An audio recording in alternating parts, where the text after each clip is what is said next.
235 കോടി രൂപ ലോട്ടറി അടിച്ചാൽ എന്ത് ചെയ്യും? ഒരു സൂപ്പർ കാറും 7 സ്റ്റാർ ഹോട്ടലിൽ ഒരു മാസത്തെ താമസവും.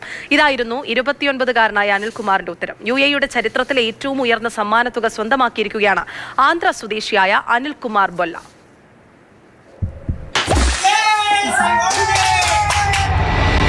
സസ്പെൻസുകളെല്ലാം അവസാനിപ്പിച്ചാണ് ശതകോടീശ്വരന്റെ പൂർണ്ണ വിവരങ്ങൾ UAE ലോട്ടറി അധികൃതർ കഴിഞ്ഞ ദിവസം പുറത്തുവിട്ടത്.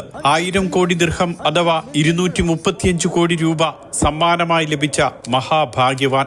അബുദാബിയിൽ ജോലി ചെയ്യുന്ന ആന്ധ്ര സ്വദേശി അനിൽകുമാർ ബൊല്ലയ്ക്കാണ് റെക്കോർഡ് തുക സമ്മാനമായി കിട്ടിയത്. സൂപ്പർ കാറും 7 സ്റ്റാർ ഹോട്ടലിലെ താമസവുമാണ് അനിൽകുമാറിന്റെ ആദ്യ സ്വപ്നങ്ങൾ. കുടുംബാംഗങ്ങളെ UAE കൊണ്ടുവരണം. മറ്റു കാര്യങ്ങളെല്ലാം പിന്നീട് ആലോചിച്ച് തീരുമാനിക്കും. അനിൽകുമാർ ബൊല്ല UAE-ലെത്തിയിട്ട് 1.5 വർഷം മാത്രമേ ആയിട്ടുള്ളൂ. ആകെ 12 ടിക്കറ്റുകളാണ് അനിൽകുമാർ എടുത്തത്. അമ്മയുടെ ജന്മദിനം കൂടി ഉൾപ്പെടുത്തിയെടുത്ത ടിക്കറ്റാണ് അനിൽകുമാറിനെ ശതകോടീശ്വരനാക്കിയത്. അസാധാരണമായ ഈ ഭാഗ്യത്തിന്റെ നാടുകളിൽ ശരിക്കൊന്ന് ഉറങ്ങാൻ പോലും കഴിയുന്നില്ലെന്നാണ് അനിൽകുമാർ ബൊല്ലയുടെ അനുഭവം.